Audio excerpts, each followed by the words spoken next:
नमस्कार, मैं हूं आपके साथ अंकिता पाल और आप सभी का हमर छत्तीसगढ़ में स्वागत है। रुक करते हैं खबरों की तरफ। बीजेपी किसान नेता संदीप शर्मा का बयान सामने आया। उन्होंने कहा कि विष्णुदेव सरकार ने धान खरीदी की बहुत बेहतरीन व्यवस्था की है।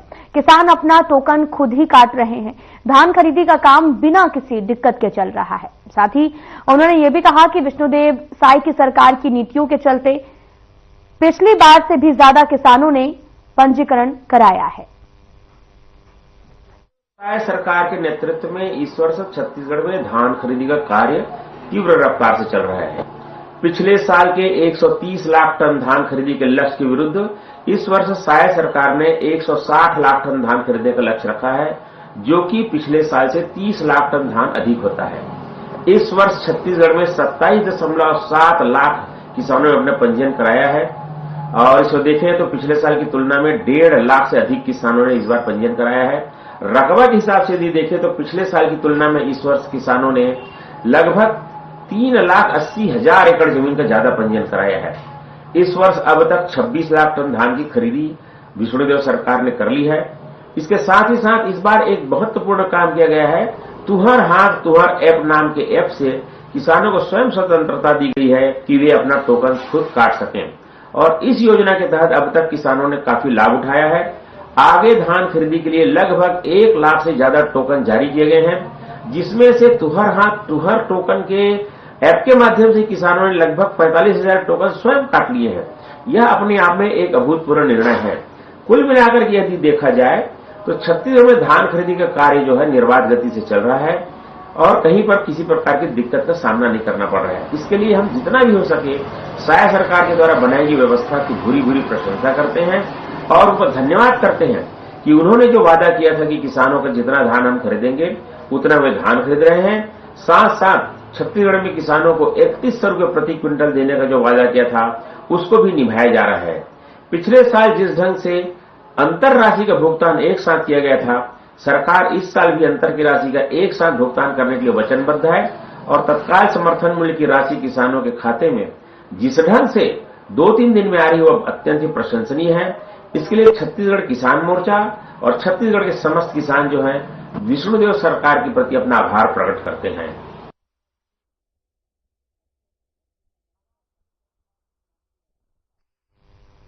पाटन विधानसभा क्षेत्र के रानीतरई में खुले स्वर्गीय दाऊ रामचंद्र साहू शासकीय महाविद्यालय में 1 दिवसीय वार्षिक खेलकूद प्रतियोगिता का आयोजन किया गया है, जिसका नेतृत्व खेल प्रभारी भारतीय गायकवाड़ ने किया है। पूरा दिन चलने वाले इस कार्यक्रम में छात्र छात्राएं जोश और उत्साह के साथ खेलते हुए नजर आए और वहीं कार्यक्रम का शुभारंभ प्राचार्य डॉक्टर अरुण कुमार मिश्रा ने किया, जहां पर 100 मीटर दौड़, 200 मीटर दौड़, स्लो साइकिलिंग और गोला फेंक, लंबी कूद, ऊंची कूद और रिले रेस, कबड्डी खेलकूद प्रतियोगिता का आयोजन कराया गया।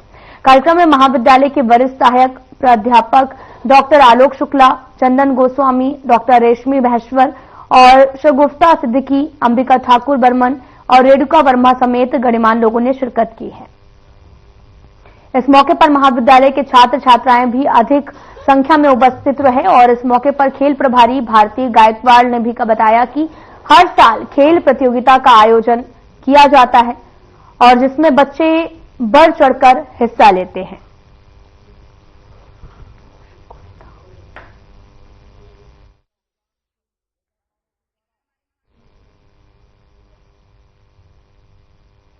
मीटर 100 मीटर ये सब चीज गेम्स कराया जाता है। लंबी कूद, ऊंची कूद, गोला फेंक, स्लो साइकिल और इसमें प्रत्येक मैम का योगदान रहता है। हमारे महाविद्यालय में सब चीज हमेशा अच्छा से होता है और मेरा अनुभव ये है कि हम लोग बहुत गेम्स खेलते हैं तो अच्छा लगता है हम लोग को सभी लोग।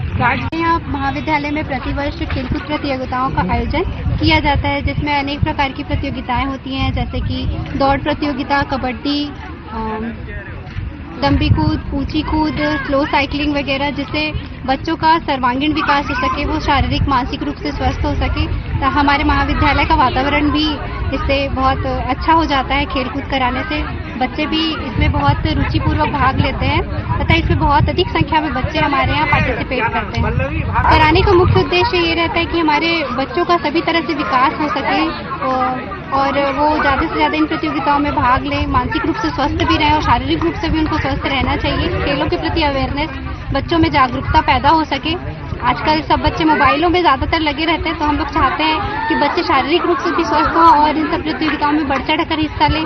साथ ही जो कॉम्पिटिटिव एग्जाम्स की तैयारी करते हैं जैसे सेना में, आर्मी में, उन लोगों का भी मनोबल बढ़ाया जा सके। इन सब कारणों से प्रतिवर्ष हमारे यहाँ खेलकूद प्रतियोगिताओं का आयोजन करवाया जाता है।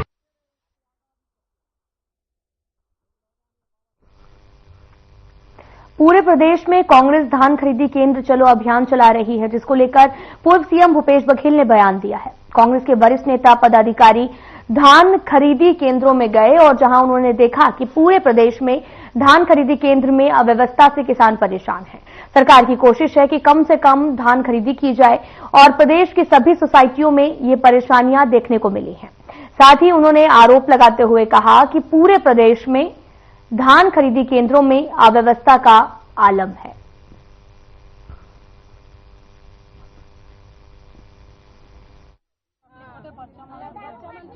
विष्णु देव सहाय किसी सोसाइटी में जाए तो पता चले किसान टोकन के लिए परेशान है, बारदाना के लिए परेशान है और तौलाई जो गड़बड़ हो रहा है उसके कारण से किसान ठगे जा रहे हैं। और दूसरी बात यह है कि जो लिमिट कर दिए हैं उसके कारण से धान खरीदी अभी तक के 10% नहीं हो पाया है। 20 दिन बीत गया है, अब 55 दिन बचा है जिसमें 90% धान खरीदी करना है। कैसे संभव होगा? ये उठाव नहीं हो रहा है, सोसाइटी अब जाम हो रहा है। मोहला मानपुर जैसे पूरे जिले में धान खरीदी बंद हो गया है। बहुत सारी सोसाइटी अब कुछ दिनों बाद, 2-4 दिन बाद धान खरीदी बंद हो जाएगा। आज राहुल जी और प्रियंका जी आज संभल जा रहे थे, कहीं न कहीं उनको रोक दिया गया और वो बोला गया है उनके द्वारा कि संविधान के तहत काम नहीं किया जा रहा है। राहुल गांधी बिल्कुल सही बात है। यदि कहीं घटना हुई है तो नेता प्रतिपक्ष लोकसभा का यदि जाना चाहते हैं तो सरकार उसको सुरक्षा भी नहीं दे पा रही है। और दूसरी बात यह है कि वहाँ जो पीड़ित पक्ष के लोग हैं, घटना स्थल है, उसको देखना चाहते हैं, उसे रोक रहे हैं। ये तो असंवैधानिक है। अजय चंद्राकर जी मुख्यमंत्री से पहले दिल्ली पहुंच गए, कहीं न कहीं क्या इसको कैसे? अब मुझे इसकी जानकारी नहीं है, लेकिन अब ये है कि मंत्रिमंडल पहले तो एक पद खाली था, अब उसके बाद बृजमोहन अग्रवाल जी 6 महीने से इस्तीफा दे चुके हैं, वो पद खाली है। और बहुत सारे मंत्री हैं जिसके परफॉर्मेंस बहुत गड़बड़ है। छत्तीसगढ़ राज्य महिला आयोग के अध्यक्ष डॉक्टर किरणमयी नायक जिला कलेक्ट्रेट स्थित मनियारी सभा कक्ष मुंगेली में चौथी बार जनसुनवाई की और डॉक्टर नायक ने प्रेस कॉन्फ्रेंस कर मीडिया प्रतिनिधियों और पत्रकारों से चर्चा करते हुए कहा कि इस महिला आयोग में 254 प्रकरणों में सुनवाई की गई है, जिसमें से 35 लोगों का महिला से महिला संबंधी अपराधों पर चल रहे मुकदमे को आयोग समझाइश कर प्रकरण जो है वो रद्द किया है। और कुछ ऐसे अपराधियों के लोगों ने भी, जैसे सास बहू, पति पत्नी जैसे मामलों में घरेलू हिंसा की सुनवाई पर आयोग से सहयोग प्राप्त हुआ है।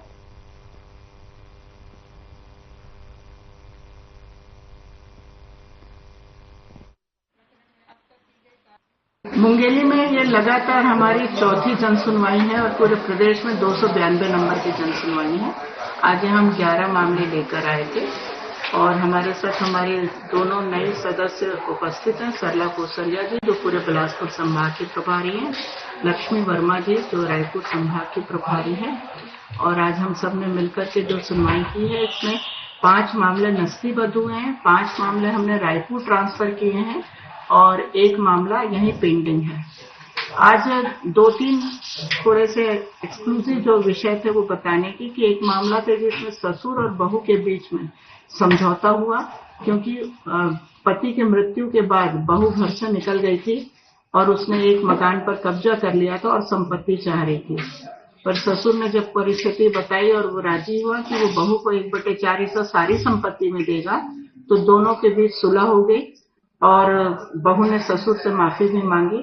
इस तरीके से ये एक अच्छी हमारे प्रयास से एक अच्छी कोशिश हो पाई। दूसरा मामला था जिसमें कि मृतक के आजू बाजू 2 मामले बने थे कि एक तो मृतक के ऊपर धारा 376 की रिपोर्ट दर्ज कराई थी और एक मृतक की पत्नी ने दूसरी महिला के ऊपर रिपोर्ट दर्ज कराई थी। दोनों ही मामलों में अलग अलग थाने में कार्रवाई हुई है, एक एसपी मुंगेली के तहत और एक एसपी दुर्ग क्षेत्र में, जहां पर मृतक ने सुसाइड किया, सुसाइड नोट छोड़ा है और अनावेदिका के नाम से उल्लेखित किया है।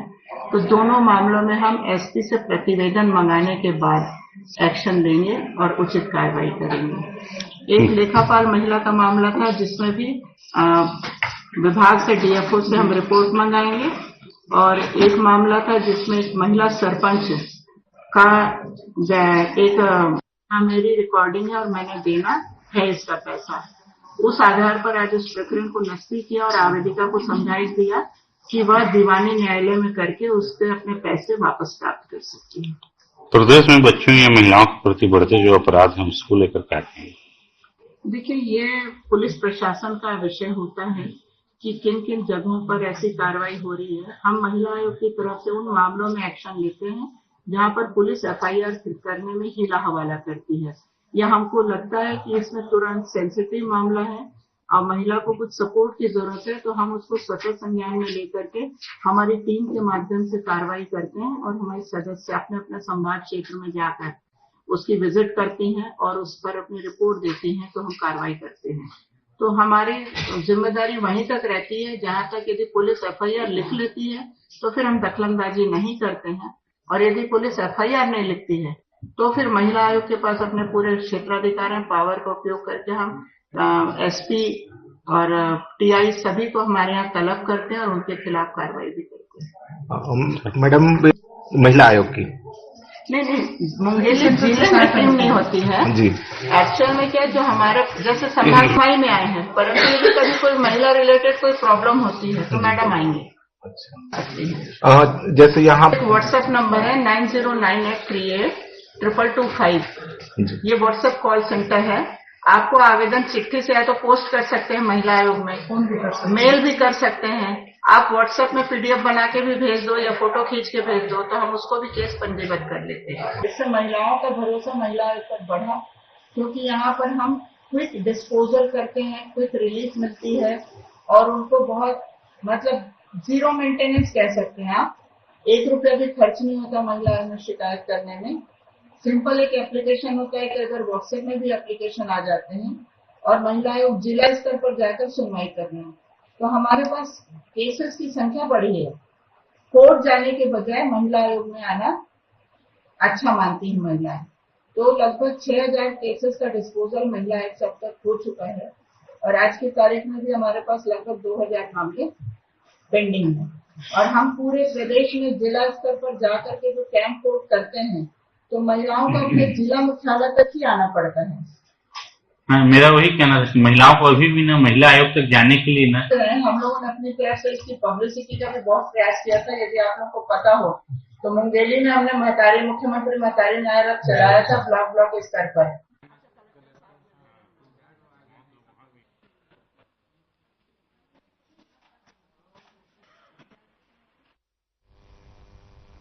खबर कोरबा से है, जहां पर पानी की समस्या को लेकर ग्रामीणों में आक्रोश है।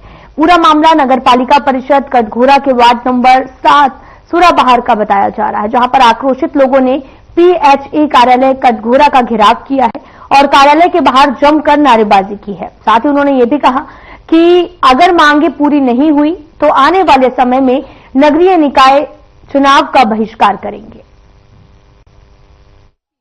सर, हम लोग कई सालों से पानी की समस्या के लिए जूझ रहे हैं। पहले ढोड़ी का पानी से इस्तेमाल करते थे, अब बाईपास रोड बन गया है, तब वो भी नहीं है। और हम लोग इतने सालों से आ रहे हैं, चेची ऑफिस भी लिख के दिए यहाँ आना, वो बोले, लेकिन कलेक्टर ऑफिस गए, सब जगह गए हैं, लेकिन हमारा समस्या का कोई समाधान नहीं हुआ है।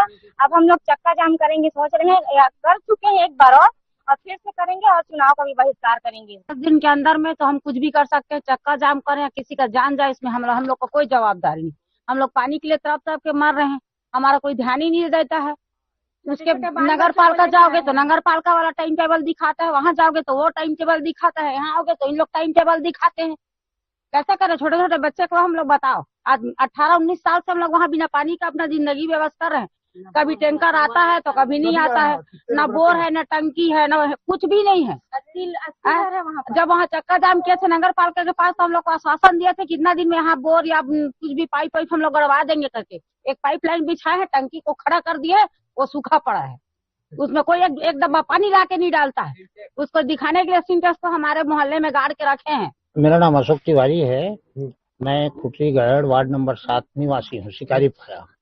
हमारे यहाँ पानी की बहुत ज्यादा समस्या है। आप लोग पहले भी देखे होंगे, कई वर्षों से हम लड़ रहे हैं, कई बार पेपरबाजी हुई है। वहाँ एक ढोड़ी था तो पहले कुछ व्यवस्था ढोड़ी से हो जाया करता था। बाईपास रोड बनने से अब वो ढोड़ी भी बंद हो गया और वहाँ ना कोई कुआं है ना बोर है, किसी प्रकार का कोई साधन नहीं। और पानी के लिए हम वर्षों से भटक रहे हैं। और जिस ऑफिस, जैसे ये अभी एक पीएचई ऑफिस आए हैं, जब यहाँ आते हैं कोई अधिकारी ही नहीं मिलते। जब बोलो टेंडर हो रहा है, टेंडर हो रहा है, टेंडर हो रहा है, बस यही बात होता है, समझे। जहाँ जाओ बोल गोलगप्पा। इसलिए ये अभी लेटर दे के जा रहा हूँ मैं। इसमें साफ लिखे हैं यदि तत्काल इस पर मांग नहीं हुआ तो हम लोग चकचकवा पहाड़ में पूरे परिवार बाल बच्चों के साथ वहाँ घेराव करें, मतलब जो रोड जाम करेंगे। किसी प्रकार भी होनी अनहोनी होती है उसके लिए शासन प्रशासन जवाबदार रहेगा। तत्काल पानी की व्यवस्था करें। अब हम तो पिछले जब से बसे तब से परेशान, लेकिन पहले कोई स्रोत था तो मिल जाता था, कोई है ही नहीं स्रोत। टैंकर जाता है, प्रतिदिन 2 टैंकर देने का वादा था तो कभी 1 जाता है, कभी 2 जाता है, कभी 2 दिन जाता ही नहीं। अभी क्या ज्ञापन देके जा रहे हैं? वही ज्ञापन देके जा रहा हूँ। यदि मांग कब तक पूरी होगी? अब देखो, अभी अब कुछ दिन में अधिसूचना जारी हो जाएगा, इनको बहाना मिल जाएगा, चुनाव है, फलाना है, ठिकाना है, कुछ नहीं कर सकते। लेकिन हम पीने के लिए थोड़ी भी चुनाव को देखते रहेंगे। हम तो अपना काम करेंगे, चाहे हमको मिले या ना मिले।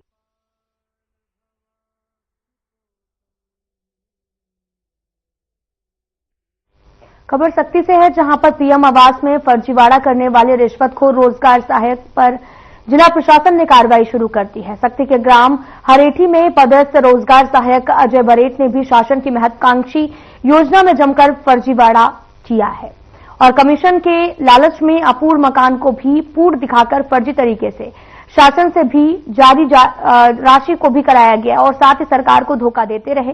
और मामले की शिकायत के बाद में जांच की गई, जिसमें रोजगार सहायक का फर्जीवाड़ा सामने आया। सक्ती कलेक्टर ने पूरे मामले की गंभीरता से लेते हुए रोजगार सहायक अजय बरेट के खिलाफ सख्त कार्रवाई करने के निर्देश दिए हैं। जांच कार्रवाई सीओ ने जांच किया है और प्रारंभिक रिपोर्ट उसने सबमिट जो किया है उसमें संबंधित रोजगार सहायक उसने दोषी पाया है। तो इसमें जो है जो राशि जारी हुई थी उसको रिकवर किया जाएगा सबसे पहले। दूसरा, उसने उसे सेवा से पृथक करने के लिए प्रतिवेदन भेजा है, तो उसकी अपनी कार्रवाई होगी जिसमें हम उसे लेटर जारी करेंगे और वो अपना सुनवाई के अवसर पर अपना जवाब प्रस्तुत करेगा और उसके बेसिस पे हम उसे सेवा से पृथक करने का कार्रवाई करेंगे।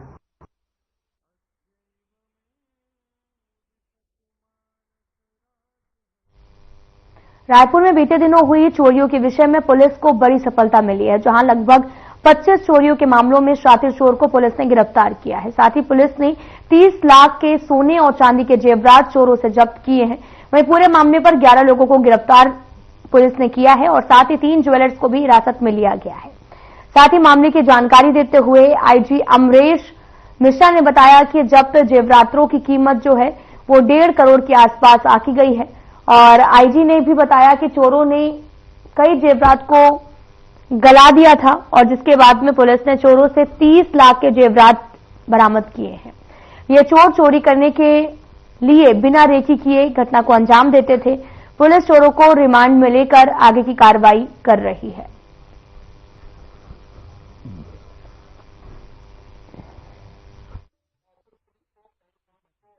टीमों ने आज एक बड़ी सफलता प्राप्त की है। जिले के सरहदी थाने क्षेत्रों में 25 जो बड़ी चोरी की घटनाएं हुई थी, कुल 100 करोड़ रुपए का नुकसान था, उनके आरोपियों को पकड़ा गया है। अभी तक 11 आरोपी गिरफ्तार किए जा चुके हैं, इसमें से 3 ज्वेलर्स भी शामिल हैं और 8 चोरी करने वाले और फैक्ट्री शामिल हैं। इनमें से एक का पुराना रिकॉर्ड है जो 8 चोरी के मामले में बिलासपुर जेल में नियुक्त रह चुका है। खास बातें जो है सामने आई हैं कि संस्थागत जो कमियां इस चोरी के माध्यम से मिली है, जैसे ज्वेलरी दुकानों के द्वारा चोरी का माल खरीदना, सिक्योरिटी एजेंसी द्वारा बिना वेरिफिकेशन के लोगों को इंगेज करना, उस संबंध में हम लोगों ने चोरी के बाद चार उपाय किए हैं और उसमें कार्रवाई की जा रही है। आने वाले दिनों में इनको रिमांड पर लेकर जो बाकी बचे हुए माल हैं, जो कि वित्तीय संस्थाओं के पास मॉर्गेज है या कहीं और सुनार के पास, ज्वेलर्स के पास बेचे हुए, उनकी रिकवरी की जाएगी। हम लोग टारगेट कर रहे हैं कि इसमें कम से कम 70-80% रिकवरी हो। जो में दिख रहा है दुर्ग, कोरबा, अंबिकापुर, बिलासपुर, इनका कोई मूवमेंट मुंगेली में नहीं दिख रहा है। दुर्ग की कुछ चोरियां जो इन्होंने की हैं अपने को पता चल गई है, 2-3 चोरियां हैं। कोरबा, अंबिकापुर, बिलासपुर का डेटा हम शेयर करेंगे उस डिस्ट्रिक्ट के साथ। वो लोग उस दिन मैपिंग करेंगे तो उनका लोकेशन थाने देखेंगे तो 4 थाने आउटर के 4 थाने हैं। मुजगहन आपको सूची हम दे रहे हैं 25 अपराधों का। मूलतः मुजगहन, विधानसभा, मंदिर चौक, तिल्ला नेवरा। कितनी अवधि में चोरी हुई है? मार्च से लेकर सितंबर तक। कोई आपराधिक रिकॉर्ड? एक का आपराधिक रिकॉर्ड है। 2021 में एक चोर जिसका नाम है सृजन शर्मा, मुंगेली का रहने वाला। 25 चोरियों की कुल मसरूका की बात करें तो करीब 1 करोड़ 20 लाख के आसपास का मसरूका होगा। 3-4 खास बातें जो इस गैंग से संबंधित है और इस कार्रवाई से संबंधित है, मैं उनको बताता हूं, फिर आप प्रश्न पूछ सकते हैं। पहला, ये पूरा स्थानीय गैंग था। ज्यादातर लोग इसमें मुंगेली के रहने वाले हैं और जैसा कि क्राइम ब्रांच के अधिकारी लोग बता रहे हैं कि संभवतः 6-7 महीनों तक एक स्थानीय गैंग 25 चोरी कर पाया और पकड़ा नहीं गया। शायद 3 लोग के अनुभव में पहली बार। दूसरा, काफी सोफिस्टिकेटेड था, जिसमें एक आदमी केवल पुराना जेल गया हुआ, उसने आके अपने गैंग को ट्रेन किया, क्या क्या प्रिकॉशंस लेने हैं, ग्लव्स लगाने हैं, किस तरह से गैंग मजबूत से मजबूत दरवाजा टूट जाए, उस टेक्निक का इस्तेमाल किया। उसने अपने गैंग को ट्रेन किया और उस आधार पे पिछले 6-7 महीनों से ये चोरियां करते आ रहे हैं। तीसरी खास बात, इनके मोडस ऑपरेंडाई में इनके द्वारा रेकी नहीं की जाती थी। विश्वास रखते थे सीधे अटैक करने में, जितना भी मिले सामान, इसके चक्कर में नहीं थे, ये रेकी कभी नहीं करते। अगली खास बात, 3 ज्वेलर्स को हम लोगों ने गिरफ्तार किया जो चोरी का माल खरीदते थे। सामान्यतः प्रक्रिया रुक जाती है यहाँ पर कि माल बरामद करा दें, लेकिन स्पष्ट साक्ष्य है ये लोग जानते हुए जानबूझकर ये चोरी का माल खरीदते हैं। ये 2 चीजों से प्रमाणित होता है।